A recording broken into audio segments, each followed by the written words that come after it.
আর আরেকটা জিনিস মনে হয় কি জানেন, এই যে যখন বাড়ি ছাড়ার কথা শুনছি তখন আমার মনে হয়েছে যে প্রথম দিকে মনে হয়েছে আহারির বাড়ি ছেড়ে দিবে, এই বাড়িতে অনেকদিন এখানে বহু মানুষের জীবন নষ্ট হয়েছে, তো এই জন্য আল্লাহ হয়তো এটা প্রাকৃতিক বিচারও বলতে পারেন, আপনি আল্লাহর বিচারও বলতে পারেন, যে যাদের তুমি জীবন নষ্ট করছো আজকে তাদের পাপের ফলে হয়তো তোমাকে, যাদের জীবনে আজকে তুমি বাড়ি ছেড়ে যাবা, হয়তো আজকে না হোক কালকে।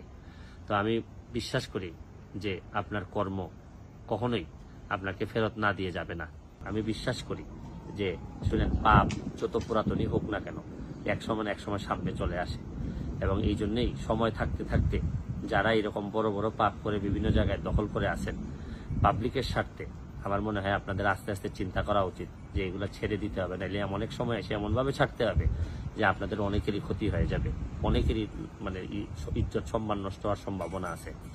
তাইলে কিন্তু বঙ্গবন্ধু সোনার বাংলাটা বানানো যেত। এবং আমরা যে প্রক্রিয়া এখন শুরু করছি, উন্নয়নের যে মহাসড়কে যাচ্ছি, এখানে সবচেয়ে বড় বাধা হচ্ছে গিয়ে দুর্নীতি। এই দুর্নীতিরে ঠেকাইতে না পারলে আমাদের অনেক সমস্যা হয়ে যাবে। আজকের মতো বিদায় নিচ্ছি, ভালো থাকবেন, সুস্থ থাকবেন।